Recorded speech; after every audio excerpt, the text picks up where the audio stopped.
O convidado de hoje é o deputado Pedro Paulo, que desta vez está na disputa para o Senado, e ele é aquele tipo de político que começou de baixo, né? Vereador, foi secretário, deputado estadual, deputado federal em Brasília, capitaneou, se der tempo de falar sobre isso, uma importante discussão sobre reforma administrativa. É aquele cara, quando se fala em responsabilidade fiscal, né? Que é um tema tão atual, ele está sempre antenado, que ele domina bem, porque é economista, né? Se formou nisso e é um cara forte aí nas finanças, né? Isso é importante para a gente conversar aqui a respeito do estado do Rio de Janeiro e suas necessidades. Muito obrigado por ter vindo aqui ao Pode Cobrar. E tem gente que ainda não sabe o que faz um senador, né? Eu vou mais além, não só o que faz um senador e o que o senhor pretende defender em Brasília se for eleito. Qual é a sua meta principal?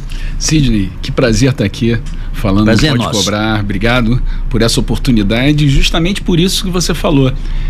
Eleição do Senado talvez é aquela que tem a menor participação dos eleitores no Brasil e em especial no Rio de Janeiro, né? Vou te dar uma informação, a última eleição que nós tivemos 2 candidatos ao Senado, que foi 2018, o Rio de Janeiro ficou entre os 5 estados onde a gente teve a menor participação do eleitor no Senado. Tem explicação? O desinteresse, talvez o distanciamento. Primeiro, a campanha é muito silenciosa do Senado, né? Imagina, 6 votos, 19 números, né? Polarização, presidente, para presidente, esquerda, direita, e depois você tem as discussões no Estado, a campanha que infiltra em todos os lugares, de deputado estadual, deputado federal, o senador fica ali meio, né, no limbo, né? E olha que contradição. No Rio de Janeiro, a maior não participação do eleitor na eleição do Senado, e o Rio de Janeiro na sua maior crise da história, crise na segurança, crise fiscal, crise moral, onde vai ser tão necessária a participação do senador, porque para resolver esses problemas a gente vai depender também de Brasília, não só de Brasília, e a gente discute pouco essa eleição e a importância de um mandato que é o maior de todos os cargos eletivos. Dá um exemplo, então, de pelo menos um tema, são vários, né? Mas um tema que o senhor acha que o senador, ao defender o Rio de Janeiro, nessa nova legislatura, a partir do ano que vem, ele deve abraçar, mergulhar, trabalhar. Um exemplo só. Um exemplo, podia dar muitos. Um exemplo, o Rio está tecnicamente falido, né? Até o desembargador Ricardo Couto está, de alguma forma, fechando a torneira, mandando os fantasmas lá do Cláudio Castro e a sua turma embora, mas o Rio de Janeiro ainda, no final do programa que nós assinamos, que o governo do estado assinou com o governo federal, o tal do Propag, com todo o alívio que ele vai dar nas finanças do estado, nós ainda seremos o estado mais endividado da federação. O senhor acha que o novo administrador vai receber um estado saneado pelo Ricardo Couto, sem déficit ou não? O que o senhor acha? Vai receber um estado muito melhor do que lhe foi entregue ao desembargador Ricardo Couto, uma redução bastante significativa do déficit, mas um estado ainda muito limitado para poder fazer grandes investimentos que o estado do Rio precisa para sair dessa crise. Então, ponto central, dívida. Dívida é constitucionalmente um tema muito mais voltado para o senador do que da Câmara dos Deputados. Tipo o quê? Buscar mais recursos? Não. É você rediscutir um novo plano de refinanciamento da dívida. Eu vou dar um exemplo para as pessoas que estão nos assistindo entender. Imagina você na sua casa, você com a sua esposa, Sidney, você tem ali o seu salário. E aí o salário seu e da sua mulher, juntos, não consegue pagar o dia a dia, o aluguel da sua casa, o plano de saúde seu, da escola das crianças, porque aquilo que você recebe está sendo todo consumido com o pagamento da dívida gigante que você tem numa financeira e muitas vezes as pessoas até no agiota. Então, o que acontece? Essa é a situação do Rio de Janeiro. Trabalha, cobra imposto e tal, e quando vai no final do mês tem que desembolsar tudo para pagar a dívida. Mas o governador que está lá no Palácio Guanabara sempre diz o seguinte: a dívida do Rio já foi paga. É verdade? Não é verdade. A dívida do Rio não foi paga, ela se acumulou, né, de uma forma gigante por problemas. Aí tem vários problemas que explicam essa história da dívida ter crescido, mas isso agora é o menos importante. O que a gente tem que entender é o seguinte: quando você tem um estado ou um cidadão super endividado, que a dívida ela acaba com qualquer possibilidade, por exemplo, de uma família ir para o mercado consumidor ou pagar suas contas do dia a dia, ou no caso do Estado, pagar os seus servidores ou investir em infraestrutura no seu Estado, alguma coisa está muito errada e você tem que rediscutir o tamanho dessa dívida. É isso que falta. A gente precisa ter um senador forte que conheça isso, junto com um governador que tenha força política também, para juntos, lá no presidente da República, chegar e falar assim, olha, nós precisamos, foi bom esse programa que você fez, mas ele não foi suficiente. Vamos pegar esse Temos exemplo. que articular no Congresso Nacional para poder aprovar uma boa proposta, um novo modelo, para que a gente possa fazer o Estado do Rio de Janeiro respirar e voltar a investir. Compreendo. Vamos pegar o exemplo, então, da família, né? Se o dinheiro não está dando para pagar as despesas, o senhor citou aí que deve se mudar o modelo, no caso do Estado do Rio de Janeiro, nessa relação com as suas contas. Que modelo novo seria esse para a família, né, no exemplo familiar, ter condições, pelo menos, de caber dentro do salário que ela deve? Você tem que atacar o principal da dívida, né? Porque você tem, quando você faz uma dívida, né, você tem aquilo que o dinheiro que você tomou emprestado, mais juros e correção. Esse programa, o tal do Propag, ele diminuiu o valor dos juros, mas o principal ainda é gigante, mais de 200 bilhões de reais, que é a dívida do Rio. Então a gente tem que atacar esse problema, a gente tem que diminuir a dívida num volume tal que o Rio possa voltar a respirar. Então é um programa ousado, isso não pode ser para as 27 unidades da federação, porque senão vai ser uma festa. É um modelo para o Estado do Rio. Para os estados superendividados. Minas Gerais também. Minas Gerais, Rio Grande do Sul e Rio de Janeiro, que são estados gigantes.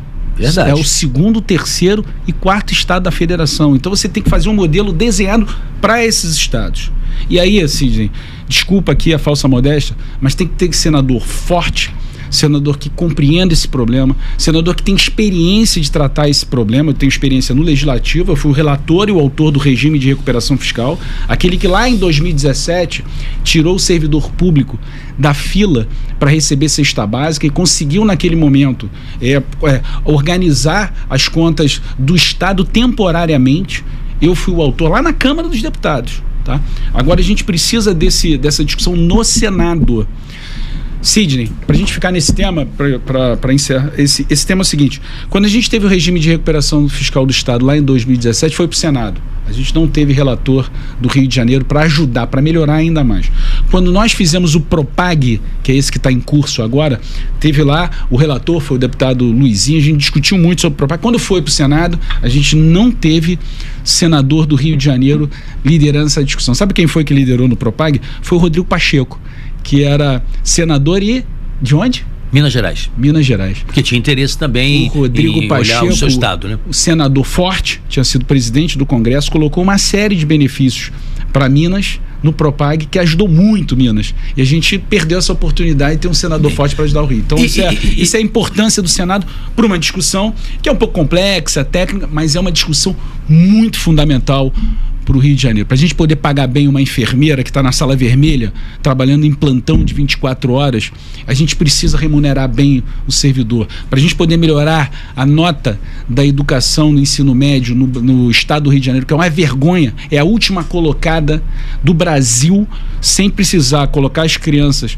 para aprovarem 6 matérias, para tentar mudar a nota e dar aprendizado de verdade, precisa de grana, muito de bem. recursos. Olha, eu quero tranquilizar quem está nos acompanhando, né? Não falar só de economia, não, mas essa arrancada é importante, porque sem se tratar da questão financeira, fiscal, da saúde, né? Lá da área da grana, né? Fica difícil, realmente. Exatamente, o resto fica mais difícil.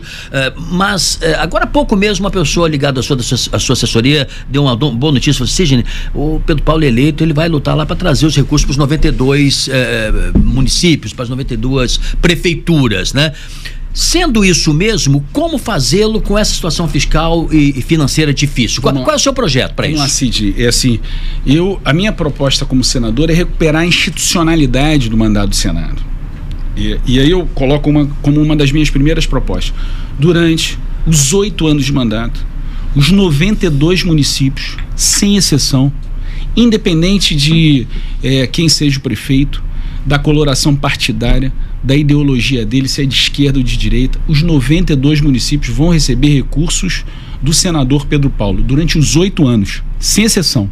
sem exceção. Sem precisar de apoio de outros senadores? Sem precisar de apoio de outros senadores. Através de emendas? Através de emendas e através do peso político do senador, né? Por exemplo, um senador quando é respeitado, um senador quando não fica xingando o presidente da República à torta e à direito, ele é respeitado quando ele vai no Ministério da Saúde e pede mais recursos, por exemplo, para a cidade de Mesquita, que precisa, a cidade de Rio Bonito, que não está conseguindo dar conta. A sua ideia é ser uma voz destas prefeituras, conforme as suas necessidades, só com as emendas, e trazer emendas. Só com as emendas já é possível. Quanto? O senador, 90 milhões. O senador tem mais emendas do que o deputado federal. Eu, como deputado federal, Sidney, eu levei recursos para mais de 60 cidades das nossas 92, como deputado federal, com transparência, levando recursos para as cidades mais pobres do estado. Então, assim, é possível fazer, porque eu já comecei a fazer isso como deputado. Como senador, dá para fazer de forma... É uma bela ideia. Desculpa, só para complementar, assim, é o seguinte,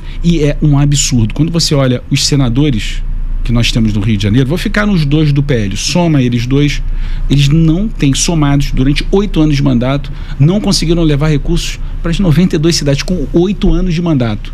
Então, assim, nós precisamos recuperar essa força do Senado para ajudar as cidades e ajudar o governo do estado. A propósito, deputado, um adversário seu disse assim, é verdade, o Pedro Paulo trouxe emenda em cima, trouxe o Instituto Carioca e não deu certo. O que houve ali?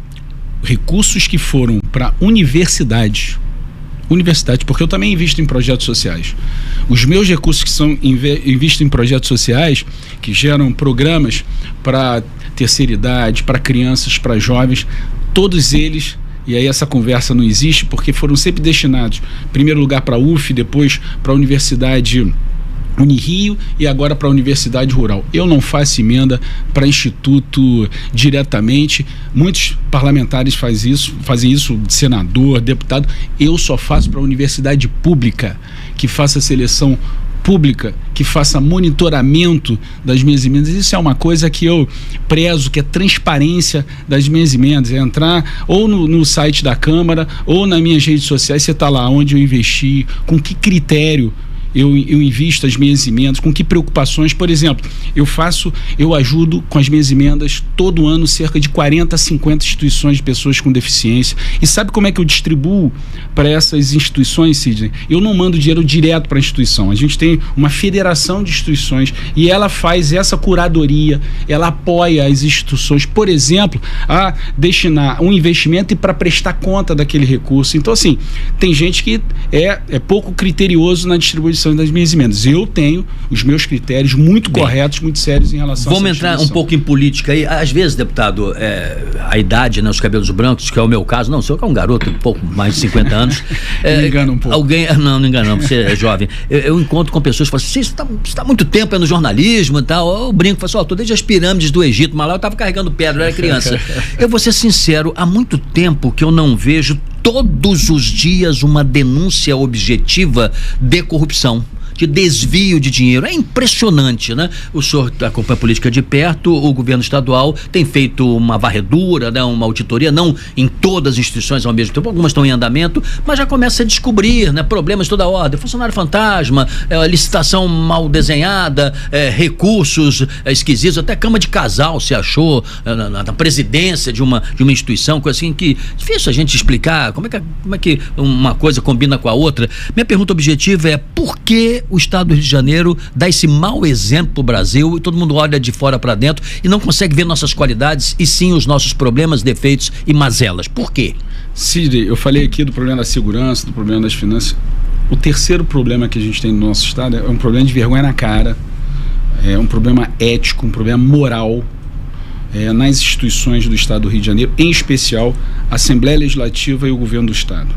Isso é fruto de um grupo que está há 8 anos no comando do estado e que prostituiu as relações, a institucionalidade, permitiu a infiltração até do Comando Vermelho, de organizações criminosas no primeiro escalão desse governo. Então, assim, quando você tem no topo essa corrupção E isso se generaliza para toda a administração. E foi isso que aconteceu no estado do Rio de Janeiro. Por isso que o estado do Rio de Janeiro não sai das páginas criminais.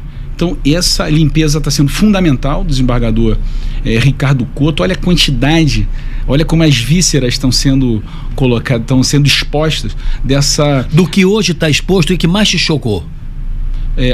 A quantidade de fantasmas, não, principalmente a infiltração do Comando Vermelho, do crime organizado, no primeiro escalão do governo do ex-governador cassado Cláudio Castro. Você ter 5 secretários envolvidos com tráfico, você ter essa quantidade, isso é até mais chocante.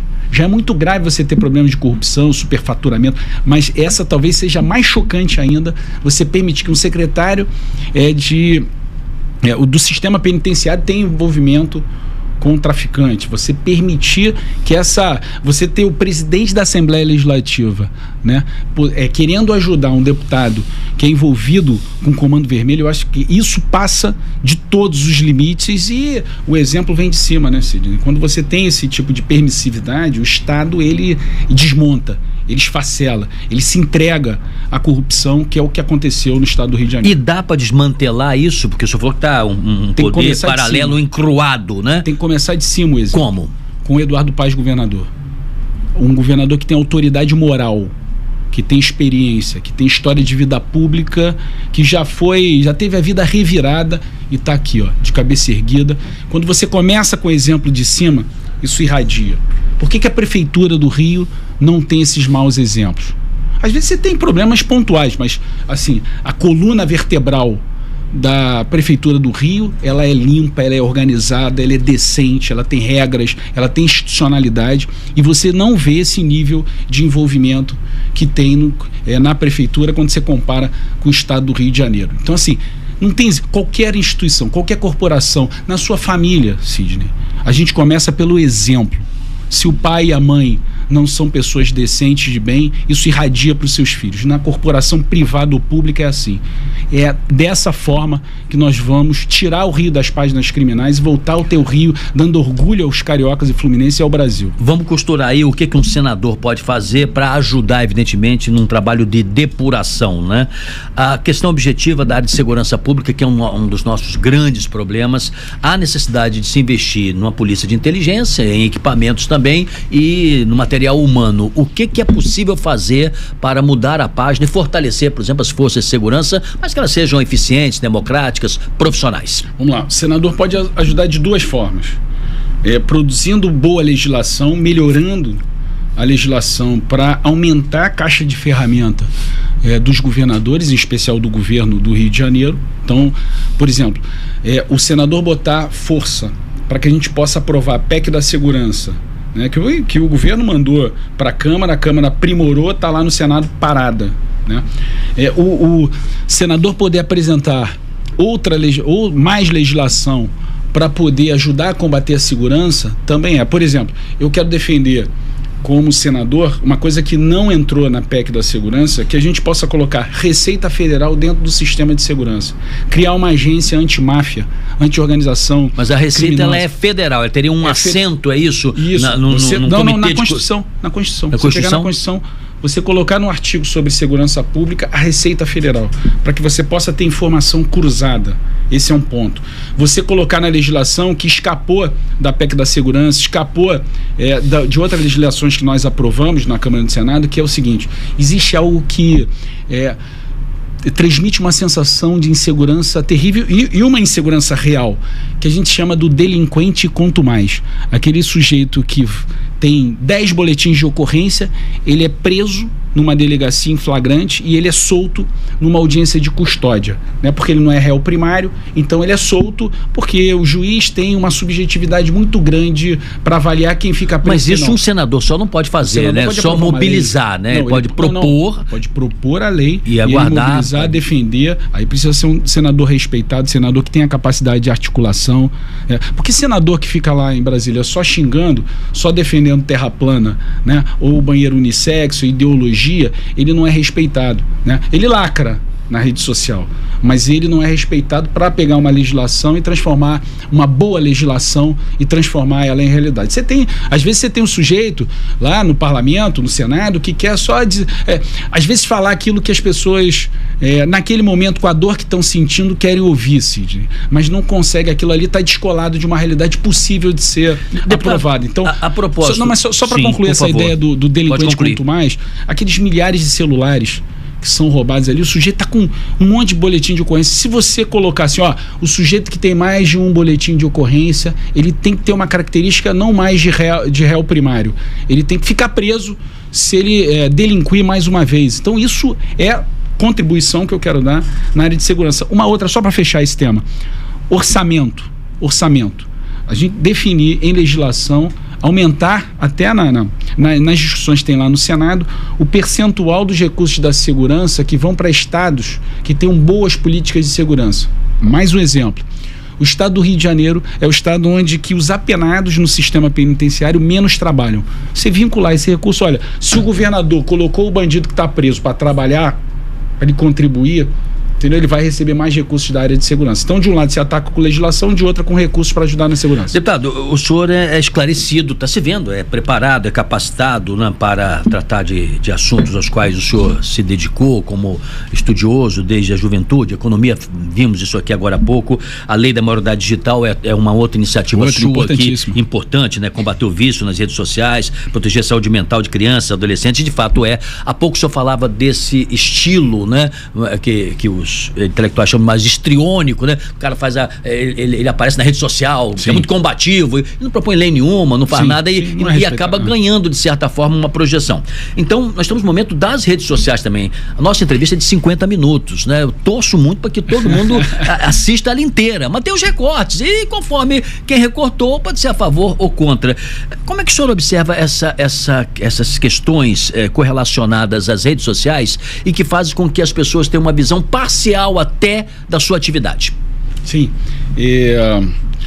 Assim, é uma coisa que eu acho que de alguma forma torna mais ralo aí a discussão política, né?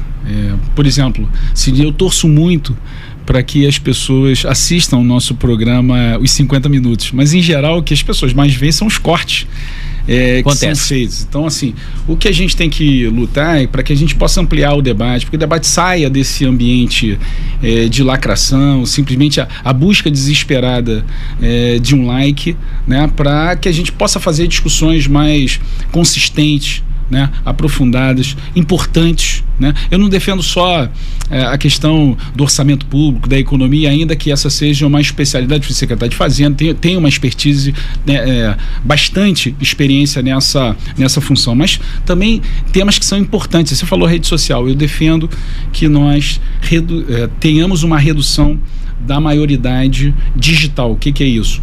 Você tem na Austrália, lá eles proibiram que adolescentes de 16 anos acessassem redes sociais. Na França, você não teve o modelo 16, você teve gradualmente uma proibição. De 14 a 16 anos, você tem mais limitações, mais controle parental sobre as redes sociais. Então, assim, nós aqui precisamos aprofundar esse modelo. A gente já teve alguns avanços com ECA digital, mas a gente precisa agora aprofundar, ser mais rigoroso, porque nós estamos vendo que não é suficiente.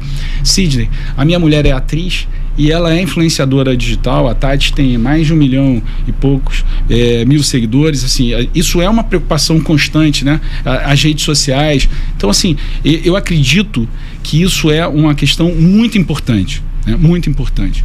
Tem uma outra proposta também que eu defendo, e aí eu queria falar para aquelas pessoas que são mototaxistas, entregadores. A gente precisa, essa é uma preocupação grande também, a quantidade de acidentes de trânsito que a gente tem com motos. Eu quero defender no Senado, existem propostas lá que já foram apresentadas, mas defender no Senado que a gente possa aprovar rapidamente um seguro para esses entregadores que estão no dia a dia ali, desprotegidos, desprotegidos de um lado, e de outro também a quantidade de acidentes, elas acabam congestionando os hospitais públicos, então, mas principalmente proteger os entregadores com esse seguro. Então, assim, tem propostas... É um seguro contra acidentes, contra acidentes. Então, assim, tem uma série de propostas que a gente tem que discutir. Assim, o Senado é um espaço de poder muito importante para a gente propor grandes discussões nacionais, mais focar no Rio de Janeiro, focar em entregas que sejam objetivas, reais e que signifiquem mudança na vida das pessoas. Deputado, você não tem ideia como cria uma contribuição tratar de um assunto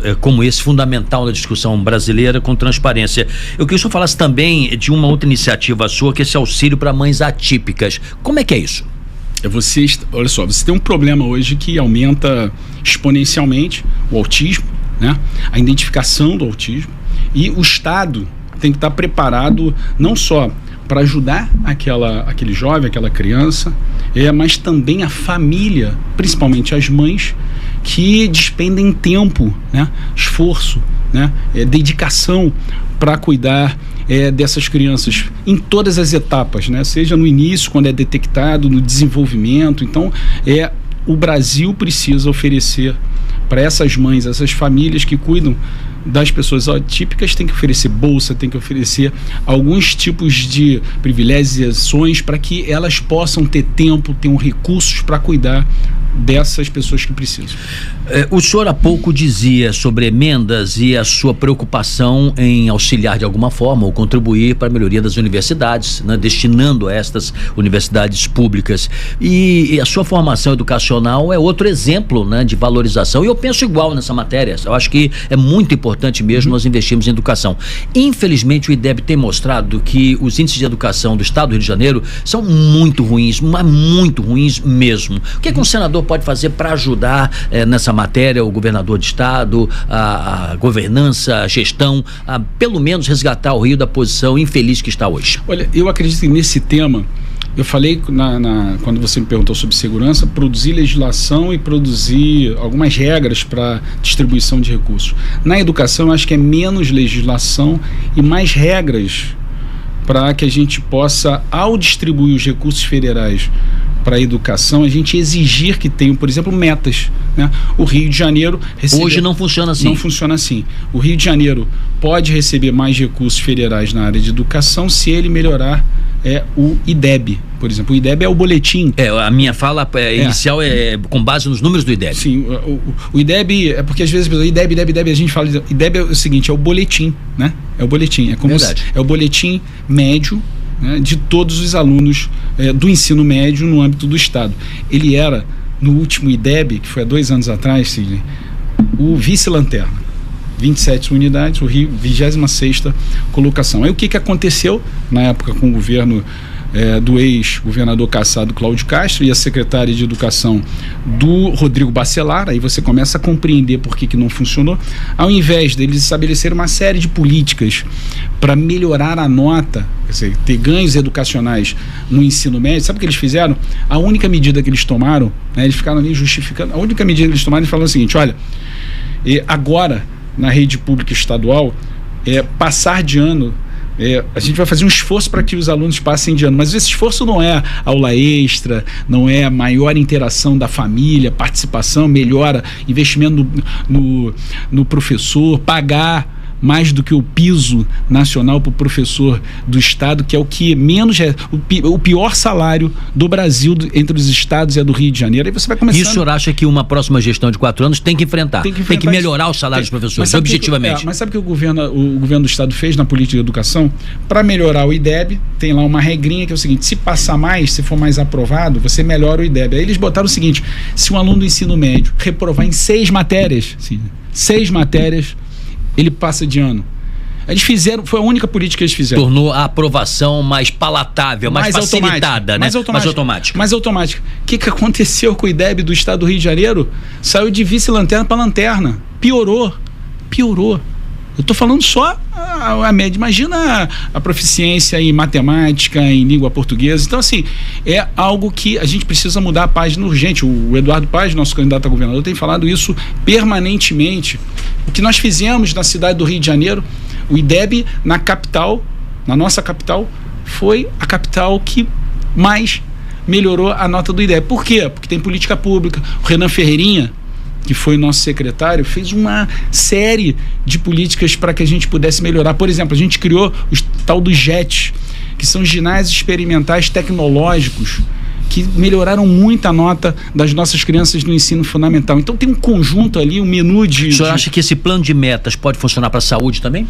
Pode funcionar para a área de saúde? Claro. Aumentar. Qual é o principal problema hoje na saúde do Estado? Na saúde, regulação, evasão de recursos e regulação. Há uma fila gigante para aquelas pessoas que precisam de um tratamento com maior especialidade. Mas a estrutura que existe tem como diminuir essa fila ou só com novos investimentos? Com novos investimentos.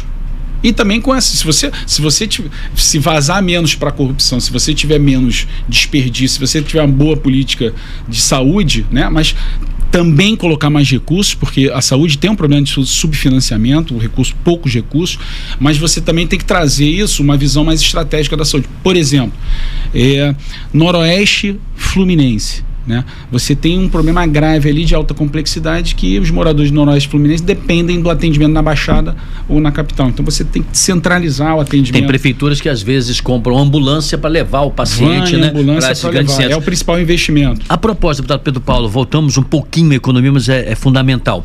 Desenvolvimento ou através de indústrias, né? Novas fábricas ou as mesmas, o importante é você criar uma cadeia no entorno daquela centralidade, né? Se é petróleo e gás, que você tenha no entorno vários outros serviços, várias outras ofertas de mão de obra para você gerar o desenvolvimento daquela área. Isso no Rio de Janeiro não é muito comum. Como fazer o desenvolvimento para que a Baixada seja menos pobre do que ela é ou eventualmente até melhor administrada, né? E assim em outras regiões. O que tem que fazer? Sim, primeiro tem que ter um planejamento estruturado, estratégico do Estado. Que já existe esse projeto por parte de vocês como candidatos? Ainda não, né? Não. Tem um programa de governo do nosso candidato, do Eduardo Paes. Não tem na gestão, na governança, né?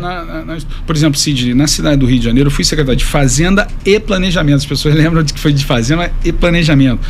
Nós fizemos todas as administrações do Eduardo, e eu tenho muito orgulho de ter liderado todos esses instrumentos de planejamento, né? A gente sempre governa com aonde a gente quer chegar, olhando para onde a gente quer chegar nas diversas áreas, saúde, educação, né? E estabelece ali diretrizes, projetos, metas, que aí você pode trocar secretário, não tem problema nenhum, vai perseguir aquela meta. Você não tem isso no âmbito estadual. E aí nós estamos falando aqui de desenvolvimento econômico. Tem que ter um plano de desenvolvimento econômico para as diferentes regiões. Vou dar 2 exemplos. Baixada, né? E todo Centro-Sul Fluminense. Baixada. A gente, por exemplo, tem que ter um olhar absolutamente novo, disruptivo, muito forte para São Gonçalo, que é talvez a maior cidade, a segunda maior cidade do estado em termos populacionais, e que houve um brutal esvaziamento econômico. São Gonçalo tinha várias empresas, né? São Gonçalo tinha indústria têxtil, São Gonçalo tinha indústria farmacêutica, pesca, foi perdendo tudo isso ao longo do tempo, esvaziou, é absolutamente dependente, uma população gigante, né? Mais de 1 milhão de pessoas, dependente da máquina pública. Então tem que trazer empresas para São Gonçalo, mas vão sair da Baixada, olha ali para o Centro-Sul, polo metal mecânico.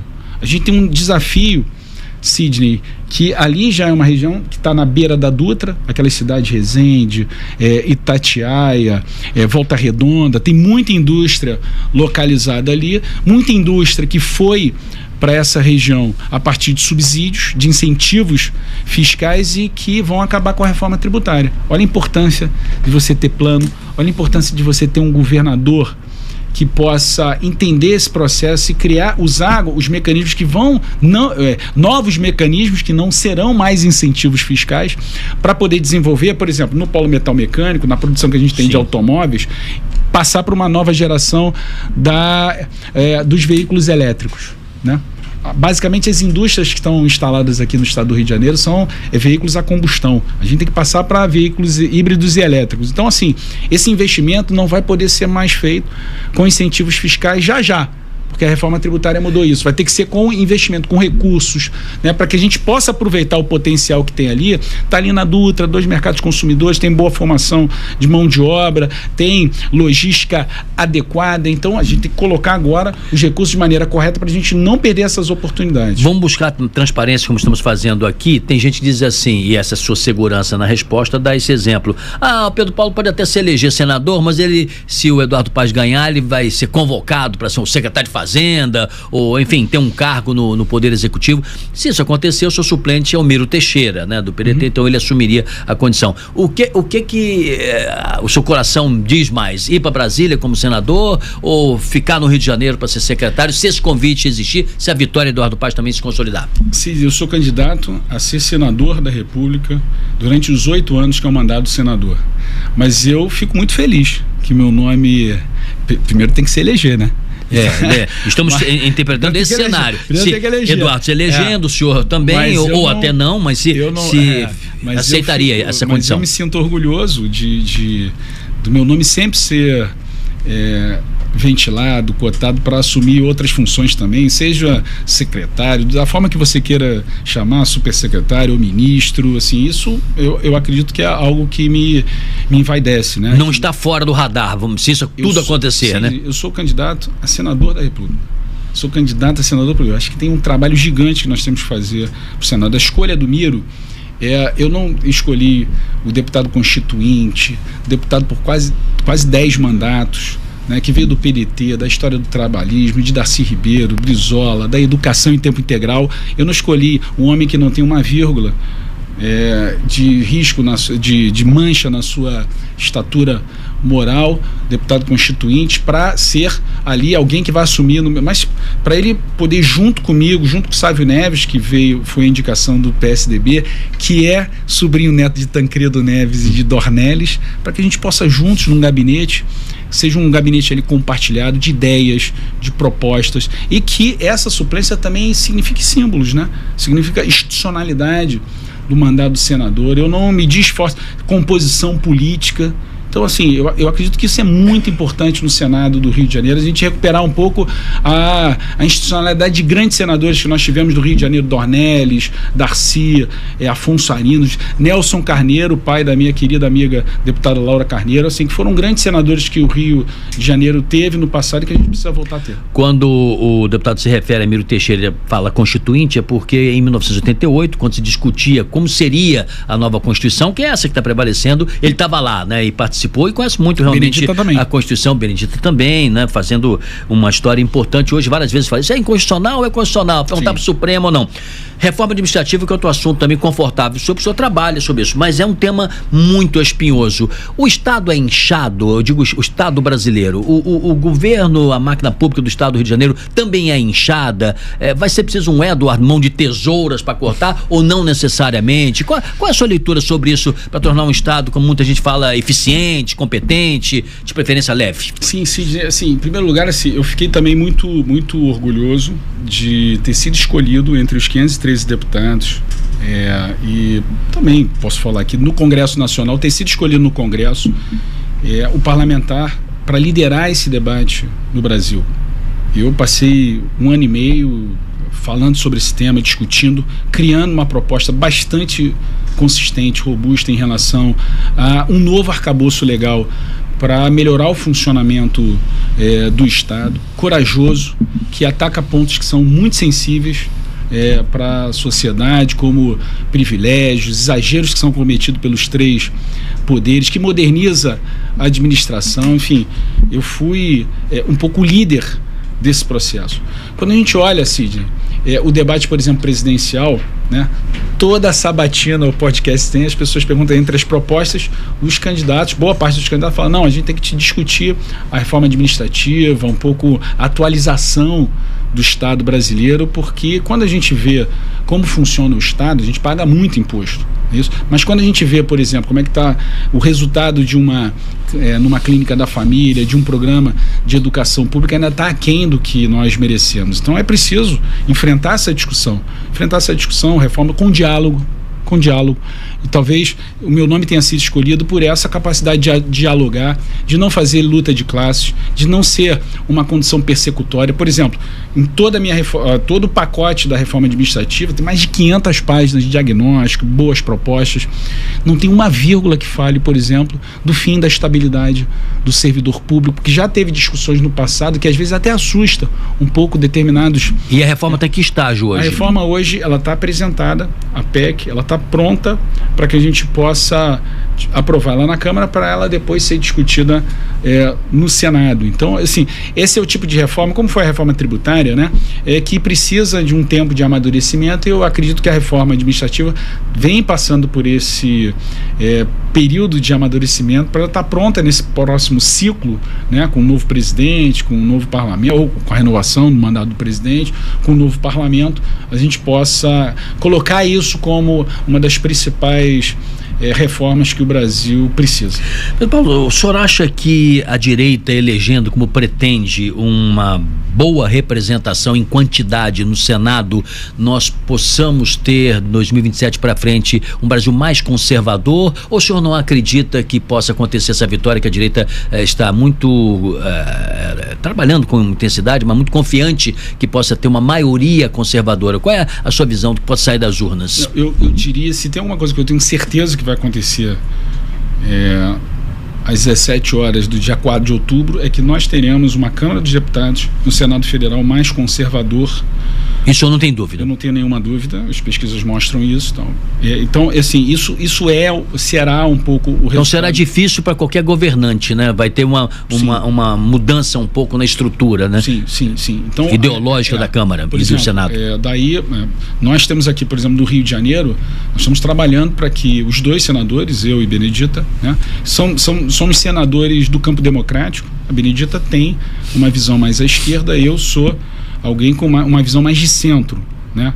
De centro, mas sobre o aspecto da discussão sobre democracia, sobre valores democráticos, né? Sobre moderação, né? Sem radicalização ideológica, nós representamos essa aliança, né? Mas sem dúvida nenhuma nós vamos ter sim uma Câmara dos Deputados e um Senado Federal mais à direita, mais conservador. Eu vou permitir, obviamente, aqui em nome da Super Rádio Tupi, né, agradecer a sua presença e todos os demais que aceitaram e estão conversando conosco, agradecer a Márcia Pinho, que fez a produção e a possibilidade desse nosso encontro, o Bruno Valentim também na nossa parte técnica, o nosso departamento de jornalismo sempre muito envolvido para que dê certo isso tudo, e a direção também da Super Rádio Tupi, ao nos permitir livremente tratarmos dos temas jornalísticos, editoriais, né, sem qualquer tipo de censura, como foi tratado aqui. E eu deixo a sua despedida agora para falar com o eleitor, falar com o cidadão, aquela câmera está à sua disposição, e muito obrigado por ter vindo, viu? Obrigado, Sidney. Eu acho que assim, talvez o